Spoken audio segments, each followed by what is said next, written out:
नमस्कार।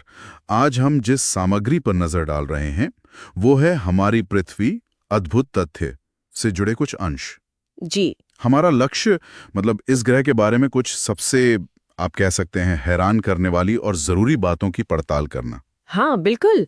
वो जानकारी सामने लाना जो हमें सोचने पर मजबूर कर दे। हाँ, तो चलिए कुछ बहुत ही बुनियादी बातों से शुरू करते हैं जो हम अक्सर मानकर चलते हैं। जैसे कि जैसे पृथ्वी सूर्य से तीसरा ग्रह है हम्म। और हाँ, जीवन के लिए ज्ञात एकमात्र घर। सही। और इसका एक चक्कर मतलब एक दिन वो करीब करीब 24 घंटे का होता है। हाँ, और देखिए, ये सामान्य सी लगने वाली बातें ही हैं जो पृथ्वी को इतना खास बनाती हैं। सूरज से बिल्कुल सही दूरी, पानी की मौजूदगी और एक ऐसा वायुमंडल जो जीवन को पनपने दे। और वो दिन और साल वाली बात। हाँ, वो जो दिन 24 घंटे का और साल 365.25 दिन का है। अच्छा। असल में इसी चौथाई दिन की वजह से हर 4 साल में वो लीप ईयर आता है ना। हाँ हाँ बिल्कुल। और चंद्रमा वो सिर्फ रात को रोशनी नहीं देता।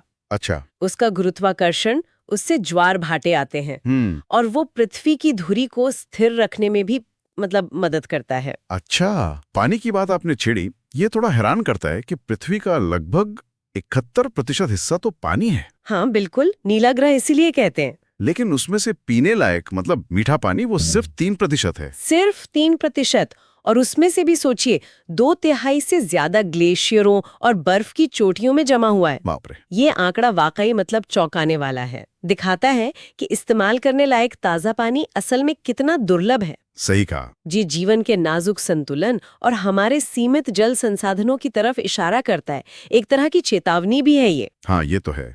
और पृथ्वी सिर्फ जीवन देती ही नहीं, हमें बचाती भी है, सही ना? बिल्कुल। इसका वायुमंडल जिसमें करीब 78% नाइट्रोजन और 21% ऑक्सीजन और फिर वो एक अदृश्य कवच भी है, चुंबकीय क्षेत्र। हाँ बिल्कुल सही कहा आपने। ये दोनों जीवन के लिए अनिवार्य सुरक्षा कवच हैं। अच्छा। वायुमंडल हमें सांस लेने के लिए ऑक्सीजन देता है और हाँ, वो जो छोटे उल्कापिंड आते हैं ना अंतरिक्ष से, उनको भी जलाकर नष्ट कर देता है। और चुंबकीय क्षेत्र जो पृथ्वी के अंदर पिघले हुए लोहे के कोर से बनता है, वो एक विशाल अदृश्य ढाल की तरह है। शील्ड जैसा। बिल्कुल। हमें सूर्य से आने वाले हानिकारक सौर विकिरण और आवेशित कणों से बचाता है। इसके बिना तो पृथ्वी पर जीवन शायद संभव ही नहीं होता। कमाल है। लेकिन पृथ्वी कोई शांत जगह तो है नहीं, हमेशा बदलती रहती है। हाँ? इसका अपनी धुरी पर वो जो 23.5 डिग्री का झुकाव है जी, वही तो मौसम बदलने की वजह है। बिल्कुल। और फिर है टेक्टोनिक प्लेट्स। हाँ, टेक्टोनिक प्लेट्स, ये विशाल भूभाग जो लगातार खिसकते रहते हैं। हाँ, टेक्टोनिक प्लेट्स धरती की ऊपरी परत के बड़े बड़े टुकड़े, जैसे किसी पहेली के हिस्से हों।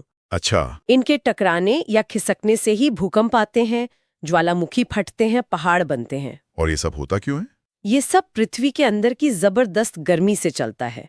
कोर का तापमान पता है कितना है? सूरज की सतह जितना। लगभग 5500 डिग्री सेल्सियस। ओह। हाँ, इसी अंदरूनी गर्मी और प्लेटों की हलचल की वजह से हर साल औसतन 50 ज्वालामुखी फटते हैं। पृथ्वी एक जीवित गतिशील ग्रह है। और इसी गतिशीलता में हम सब भी शामिल हैं।